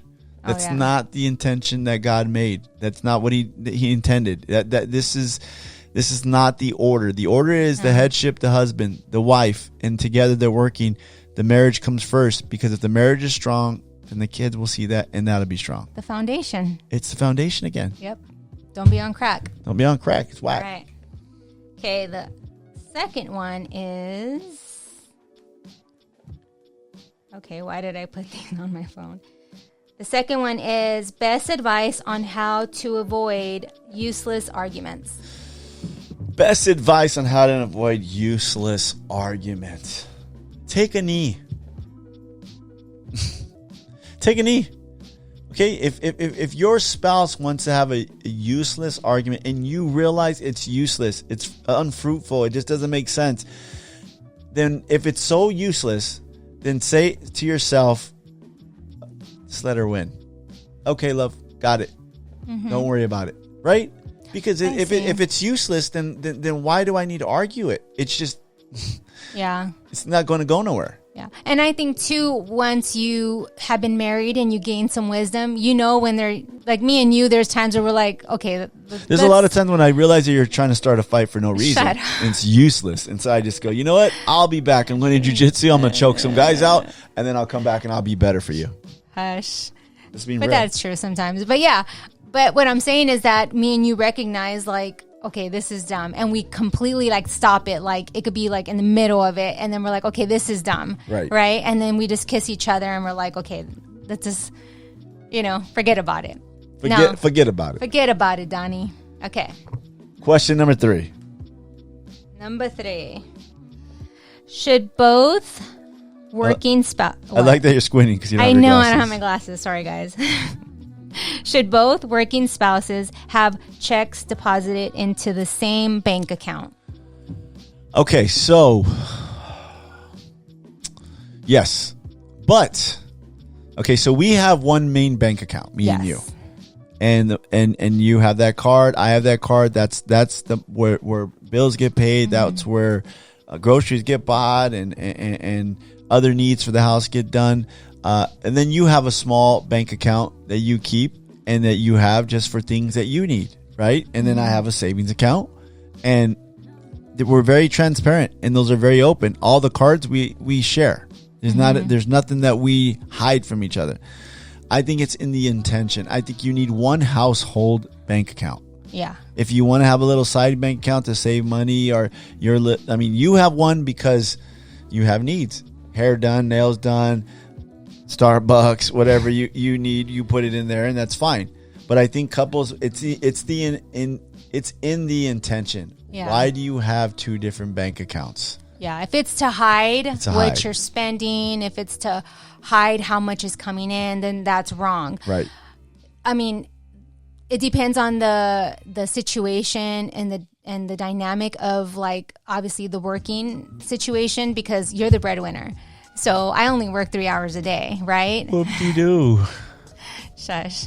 So, like you said, my little check goes into the bank account, and you always say, just use it for whatever you need. Yeah. Right? So I don't need your money. But because you're the breadwinner, the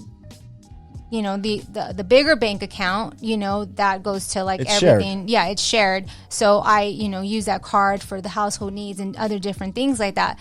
So I just think that if it's for hiding, if it's for secret stuff, I think no. But I think that it should be one bank account, unless, like you Yeah. said, for like What's the intention? what's the intention? Right. Yeah. You got any more in there? Hopefully we answered that good. Yeah. I think it was fine. Okay. Next one is, do you guys follow each other's GPS locations? Do we follow each other's GPS locations? No. Now, I get it for like safety reasons, like, you know what I Sure. mean? Like, I'm big on safety. right? Yes. Mr. Safety Dave. Yes. Like for the well-being of your spouse. But if it's because there's no trust, then that's something different. Yeah, that's deeper problems there. Yeah. So if you're following GPS because there's no trust, because you're wondering where your spouse is at all day and all night, there's a problem, right? Yeah, If the trust has been broken, you're following each other's GPS. If it's to that point, your problems are deeper than just tracking them. So, no, we don't follow each other's GPS. You were out late the other night partying. No, you were meeting with Lindsay. one of your friends from church, right? Nice. She's going to be on the podcast one day. You were meeting with her. It was like 9:30. I'm like, yo. And I'm wondering, and it's like 10. I go, Ash, have you heard from your mom? Can you text her for me? And then I think it was like 11. And I was like, yo, are you good? You were like, yeah, we're still talking. I'm wrapping it up. I'm leaving home right now. I went to bed, right? I remember you coming home and giving me a kiss and telling me you made it. But yeah, I don't think we don't track that. But we're very good about letting each other know where we're at and what time we'll be home. And we've always been good at it. I feel you trust me. If I say I'm going to go to jiu-jitsu and I'm going to, somewhere in Orange County or out east somewhere and I'm going to roll, you trust me that I'm there. And then I hit you up. Hey, I'm on my way home. Text you, whatever. So I think we're not gone for days away from each other or even long periods of time other than work. True. So. Yeah, so hopefully we answered that one good. Yeah. Okay, so then there's... And you're popular, man. You got a lot of questions right there. Your spouse allowed to have friends of the opposite sex? Ooh. Okay, let's talk about this. Okay, so I have friends at work. You know them. They're the opposite sex. Now, there is a professionalism with that friendship, right? Obviously, when you're working somewhere for 15, 16, 17 years, you have a friendship that you built with the opposite sex. Okay, this is the trick here, everybody. This is the trick here. Okay. And it's big on guys. And girls should know this too. None of those women are texting me to see how I'm doing today. Mm-hmm. They're not texting me and saying, hey, Dave, how are you? They're not texting me on the weekend, sending me pictures. There's really no other connection than business stuff. Are we cordial at work? Of course. Are we friends? Hey, how's it going? Is everything cool? Whatever. I went on vacation. Oh, that's awesome. But friendship is a no-no. When it gets into intimate conversations, when it gets into things that you do not need to be talking about, when you get into things that you would only talk to your spouse about, now you're talking to friends of the opposite sex. Mm-hmm. So that's key. Second, and I know you have a lot to talk about this on. Secondly, is what is that person's intention to be your friend? Mm-hmm.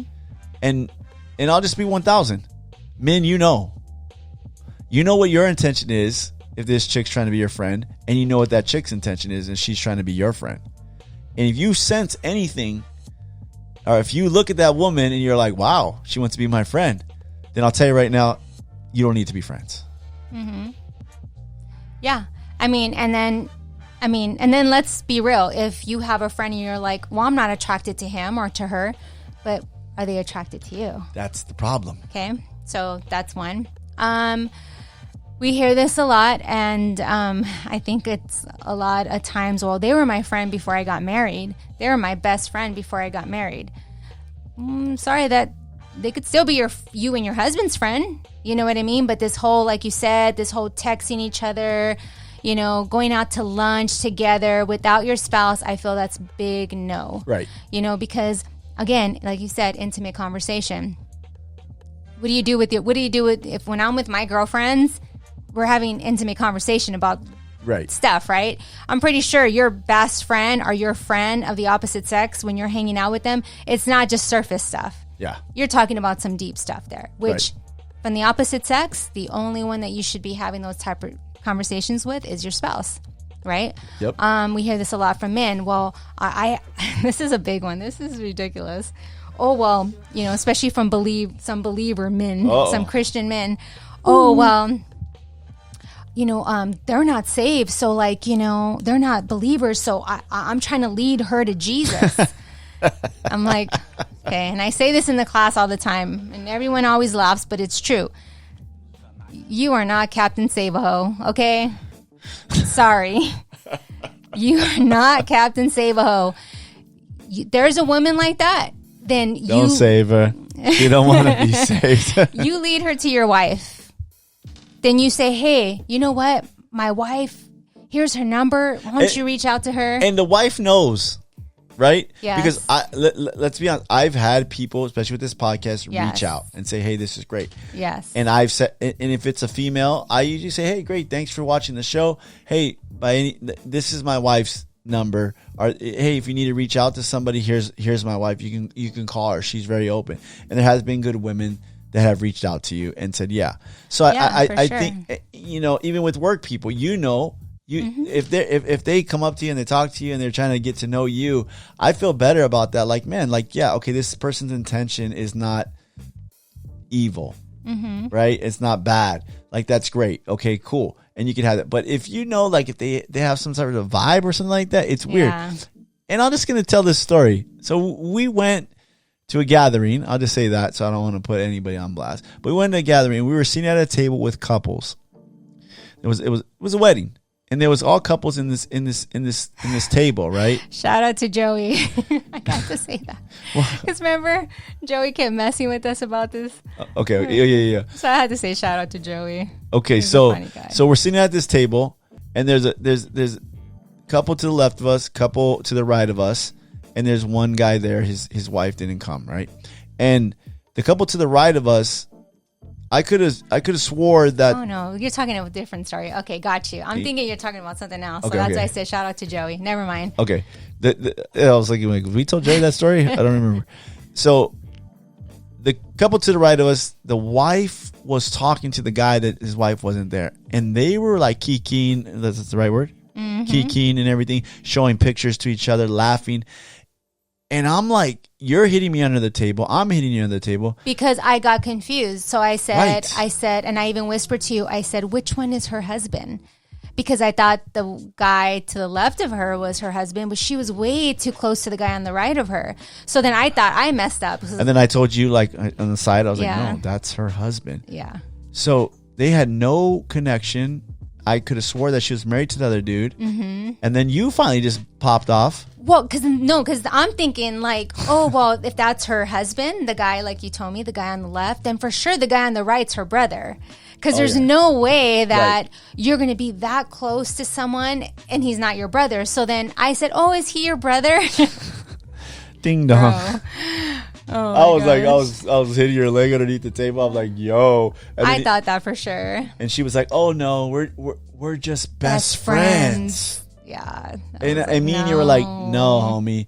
And for me as a man, I'm looking at homeboy, the husband, and I'm like, bro, grab your wife. Like, Yeah, if it my was wife's bad. over there laughing and playing, and then when she doesn't even look my way or is not even interested in me, talking to me, but she's talking to this one dude, and they're all first of all, I'm gonna put homeboy on check. Like, hey, bro, scoot over.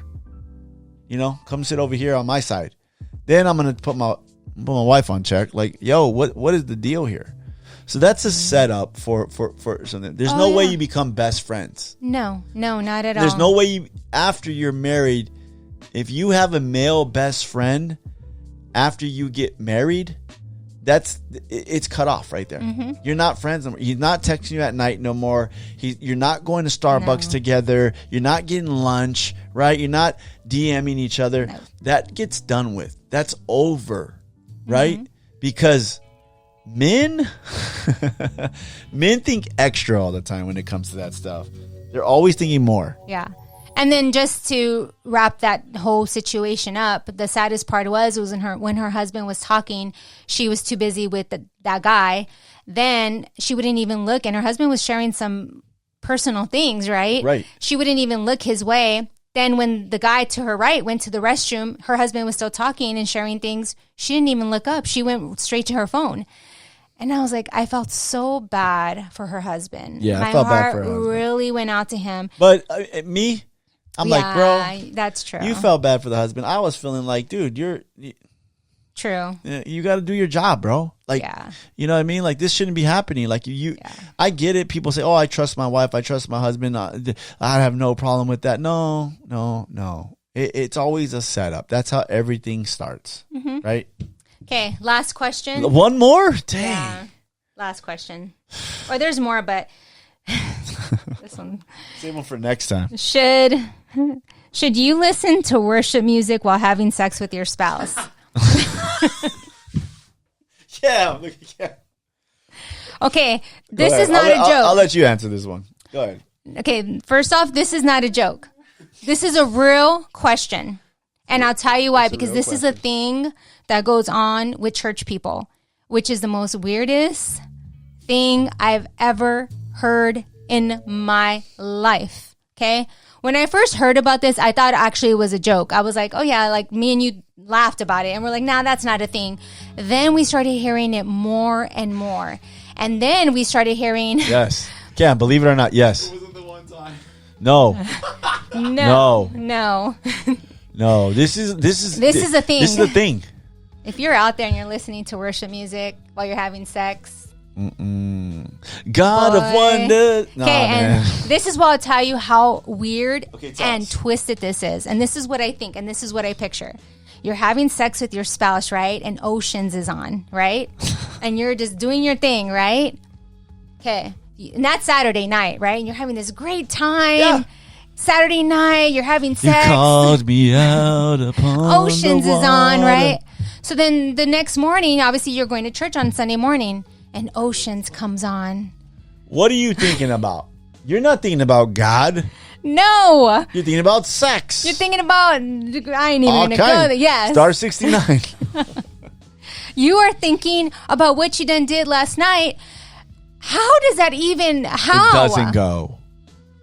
That is the most weirdest, twisted, if you are doing that, you are sick, bro.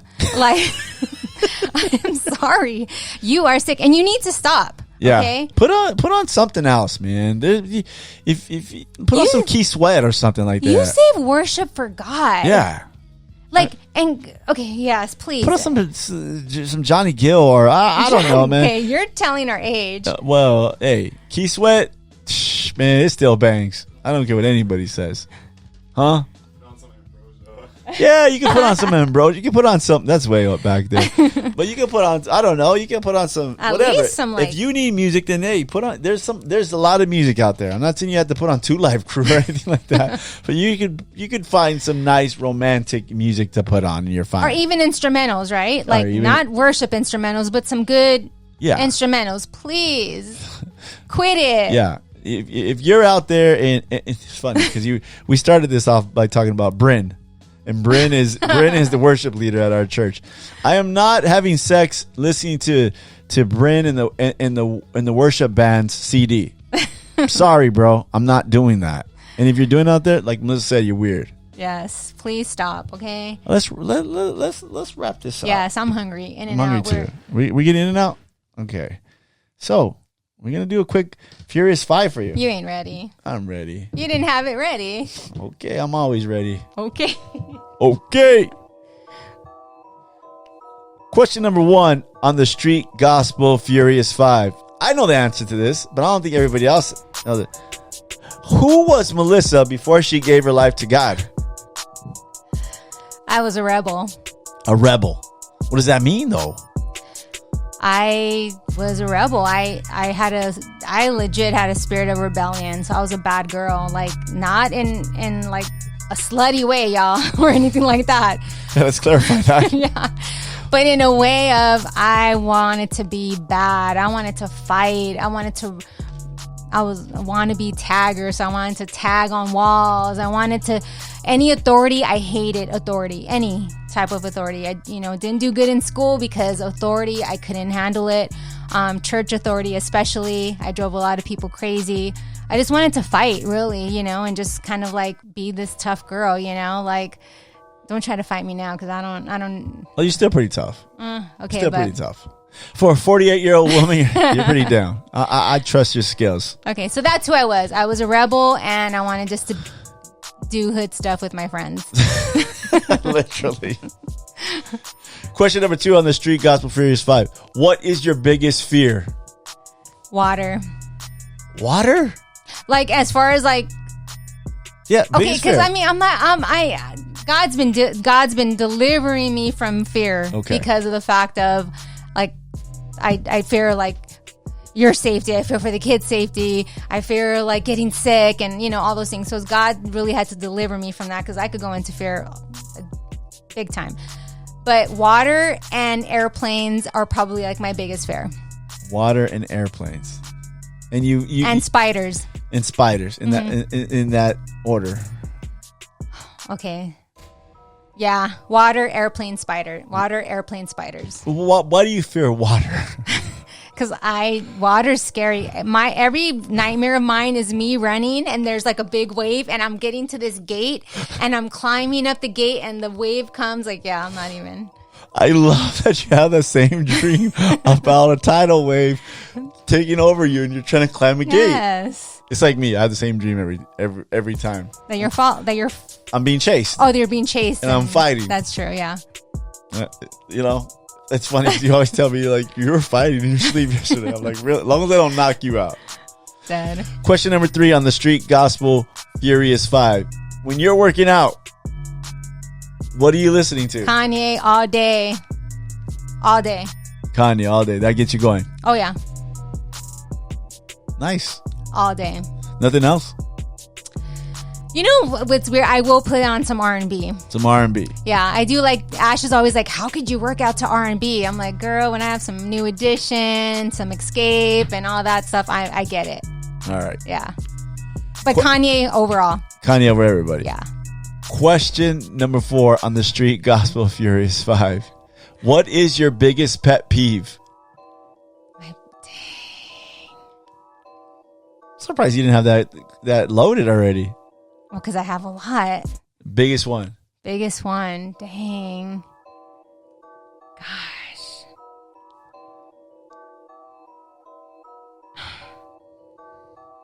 When people have dirty houses.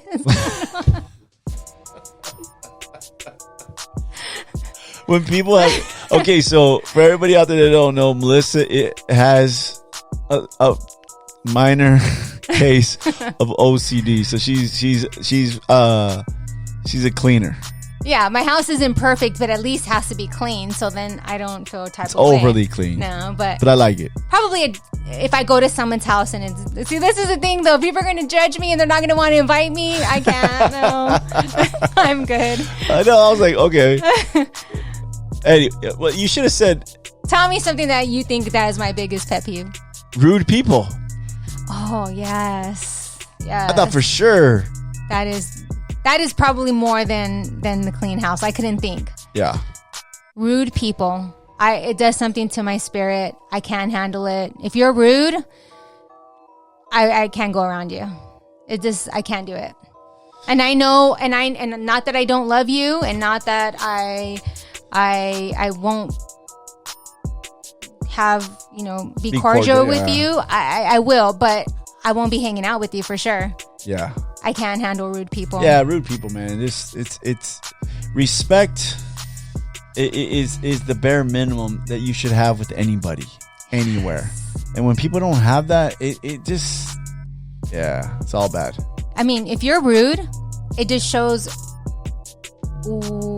what you really think of yourself, honestly, because there's no reason for it. Yeah. Especially if the person is not, you know what I mean? I'm glad you're not that old rebel anymore, because you would have checked a lot of people. Yeah. But you're I'm not gonna lie. very nice, sweet person. God has really helped me. Yeah, I agree. Question number 5 on the Street Gospel Furious 5. Last one for you. If you weren't a teacher for all those years, teaching at Christian private schools and doing all that, and you can pick any career that you wanted to be, what would it be? You know what? I have two. Okay. A cook. A cook. Yeah. A chef. A chef. Yeah. Like legit chef. Like just to be like. Man, that would be awesome. Right? You know, you should still do it. I think you should still do it. I'll send you to school. I'm dead. And probably I would like to work at a bank. I think like those women that work at the bank, they're all classy and they have their nails done and they're like counting the money. Yeah. And they're like typing. Like, I don't know. I think that's cool. Giving those home loans and car loans Yeah, out. I don't know why. They just seem like I always like get intrigued by that. Like, and they have like this soft voice. Can I help you today? What can I help you with? And their nails. Like, yeah, I think it's cool. That'd be dope. I love that. Hey, We made it to the end. What time is it? Oh, it's time to eat. Oh, yeah, big time. We got to go right here. I appreciate you coming out. Thank you for inviting me. It wasn't easy. Kind of loosened up a little bit. Yeah. You know what? You're going to have to come back. Let's see how good this podcast does. If people like it, maybe we'll start a little side project, a little marriage project. You know what I mean? Where we can talk and answer some questions, and I'm sure people will like that. But I love you, and I thank you for being on the podcast. My favorite guest of all time. Aw. Love units. You know what? Yeah. And then, I mean, you're the only guest I could take home with me. You know what I mean? I mean, and have a good time. Episode 69. Yeah. We love you, Kim. Thanks for hanging in there, bro. I know you weren't paying attention. You were just kind of, you didn't want to pay attention, but that's good. Thanks, everybody out there. Thanks for having me. Love you. Love you, too. Thanks, everybody, for tuning in. We appreciate you guys. Make sure you subscribe. Check us out. Share. Do whatever, man. We love you guys. We out. Peace.